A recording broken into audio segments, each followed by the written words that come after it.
Hello student, welcome to my new video. जैसा कि अब आरआरबी एनटीपीसी के लिए जो टाइम बचा है वो लगभग 30 से 40 दिन ही बचा है। आई थिंक मई और आधे मई से एग्ज़ाम स्टार्ट हो जाएगा एंड ये एग्ज़ाम आधे जून तक चलेगा, जो कि गूगल या फिर ऑफिशियल वेबसाइट के द्वारा जो भी नोटिस है उसके हिसाब से हम लोगों के पास ओनली मोटा मोटी 30 से 40 दिन है। तो ठीक है, तो अब हमारा बेसिक तो आप लोगों ने पढ़ा, रिवीजन भी करा, लेकिन अभी जो फाइनल बूस्ट वाला रिवीजन देने वाला जो समय आ चुका है, तो बहुत सारे स्टूडेंट हड़बड़ी होंगे, क्या पढ़े, कितना पढ़े, कैसे रिवीजन करे। बहुत पढ़े तो बहुत कुछ लिया है, लेकिन शेड्यूल के हिसाब से, तो शेड्यूल के अनुसार किस प्रकार पढ़ें वो कन्फ्यूजन है थोड़ा स्टूडेंट में।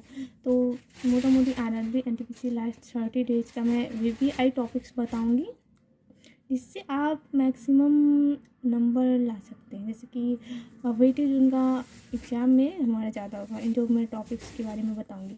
ठीक है, तो फर्स्ट ऑफ ऑल जीएस के 40 क्वेश्चन आते हैं, जो कि एक रैंक डिसाइडर सब्जेक्ट है। And second math and reasoning. तो डेली शेड्यूल अभी आप लोगों को जी जान लगा के पढ़ाना है, कम से कम मिनिमम मेरे ख्याल से 8 घंटा पढ़ना ही चाहिए। जैसे कि 2 घंटा आप ये जीएस पढ़िए, सुबह जीएस पढ़िए। ठीक है, ये परमानेंटली दिमाग में बैठने लगेगा जीएस। और मैथ 2 घंटा। आप मैथ के लिए बेटर शेड्यूल मैं बताती हूँ, शाम को मैथ बनाए कीजिए आपके हिसाब से, लेकिन मेरे हिसाब से शाम में मैथ बनाइए एंड रीजनिंग दोपहर में रीजनिंग। एंड जो रात का समय बचता है वो मॉक टेस्ट, क्योंकि मॉक टेस्ट को इग्नोर नहीं करना है। एग्ज़ाम बहुत ही करीब है, प्लस एनालिसिस भी करना है आपको मॉक का। ठीक है, और एक बुक कॉपी होनी चाहिए आप लोगों की। मॉक टेस्ट में किस प्रकार के क्वेश्चन गलत होते हैं, किस प्रकार के क्वेश्चन आपके छूट जाते हैं, वो वाली कॉपी तो आप लोगों ने बनाई होगी, मैंने पहले ही ये बताया था। तो आगे मैं टॉपिक्स के बारे में बताती हूँ। तो गाइस, तो स्टार्ट करते हैं। तो मैंने जो शेड्यूल को बांटा है वो वीक वाइज बांटा है, क्योंकि हमारे पास वो मुश्किल 5 से 6 वीक है एग्ज़ाम के लिए। ठीक है, आप सभी जानते होंगे 5 से 6 सप्ताह हमें जी जान लगा कर एकदम अच्छे से मेंटली अच्छे से खुश रहकर प्रिपेयर करना है। ठीक है, पॉजिटिव थॉट्स के साथ। तो लेट्स स्टार्ट जीए, यानी कि जनरल अवेयरनेस के लिए हम स्टैटिक जीके का रिवीजन करेंगे। ठीक है, इस सप्ताह जो आज नहीं, आज शुक्रवार शनिवार और आप मंडे से आपको स्टार्ट हो जाना है। ठीक है, मंडे से जो 23 या 24 तारीख मंडे है तो स्टार्ट हो जाना है। स्टैटिक जीके का पोर्शन आपको याद करना है, रिवीजन करना है and current affair monthly revision करना है। याद तो होगा ही, पढ़ा तो होगा ही, क्योंकि प्रिपरेशन 6 मंथ से चल रही है सभी की, ये सब जानते हैं। एंड देन मैथ में बेसिक एंड शॉर्टकट्स और फार्मूला को रिवीजन करना है। ठीक है, कॉन्सेप्ट एक बार पढ़ लेना है, बेसिक यानी कि कॉन्सेप्ट पढ़ लेना है एंड शॉर्टकट्स देख लेना है, फार्मूला देख लेना है। एंड हो सके तो इन तीनों जो SICI work and profit loss के जो PYQs है वो सॉल्व करें। आप अपनी क्षमता के अनुसार कर सकते हैं, 100 50 आप इसके आपके ऊपर है। ठीक है, and reasoning series coding decoding blood relation Venn diagram PYQ based practice होनी चाहिए एंड मॉक टेस्ट छूटना नहीं चाहिए। ठीक है, हेलो एवरीवन, दिस इज मैं एक और बात बता देती हूँ। अगर आप ये टारगेट्स, ये प्लान आप खुद से भी बना सकते हो, और एक नोट बुक में न रफ कॉपी में आप ये टारगेट लिख लें, खुद के भी टारगेट लिख लें कि वीकली क्या पढ़ना है। और एक बात और, वीक में फॉलो नहीं हो पा रहा, नहीं कंप्लीट हो पा रहा है, वर्किंग भी है, तो आप 10 डेज में कर सकते हो। ठीक है, जैसे कि फर्स्ट वीक को 10 days and second week target को 10 डेज में बांट सकते हो, तब भी आपका 4 शेड्यूल बन जाएगा आपके हिसाब से भी और मेरे हिसाब से भी। तो ये मेरा पर्सनल शेड्यूल है, मैं इसमें इस तरह से भी रिवीजन कर रही हूँ, और आप लोग भी कर सकते हैं और खुद का भी मेथड अपना सकते हैं, अपनाते ही होंगे, इसमें कोई शक नहीं है। तो जीएस में पॉलिटी कर लेना है एंड इकोनॉमिक्स छोटा है, सिर्फ फैक्ट्स इकोनॉमिक्स का ज़्यादातर इकोनॉमिक्स से ये सब क्वेश्चन है कि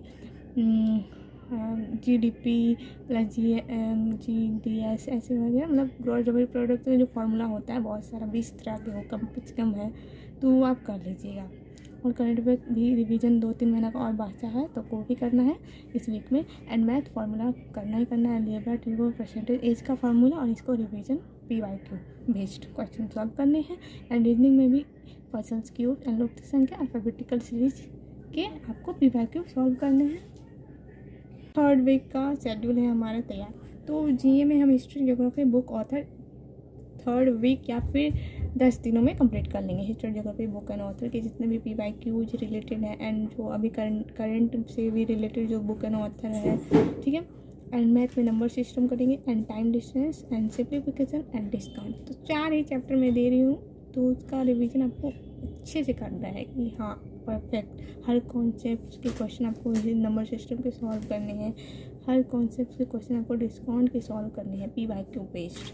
एंड रीजनिंग एनालॉजी आंसर और list and Venn diagram and mathematics operation and mock test को आप इग्नोर मत करें, ठीक है। एक ग्रामर तरीका है mock test is the medicine. और जैसे कि आप बुखार के लिए मेडिसिन लेते हो साथ में एंटीबायोटिक लेते हो, तो वो ये एंटीबायोटिक मॉक टेस्ट है। तो चलते हैं हम फोर्थ वीक का टारगेट पे। तो GA के लिए तो GA और GS में मैं क्या करवाऊँगी, मैं क्या करूँगी, यहाँ करवाऊँगी, मैं खुद भी पढ़ूँगी आई थिंक। तो साइंस में पढ़ूँगी फोर्थ वीक लगभग रिवीजन पढ़ाई तो हो चुका है, बहुत सारे कॉन्सेप्ट्स और PI को याद ही है। तो जो मेरा जो रिवीजन टाइम रहेगा वो फोर्थ वीक को रहेगा, यानी कि अभी लगता है ये जून चलने रहेगा, शुरुआती जून का पहला सप्ताह लगभग दूसरा सप्ताह।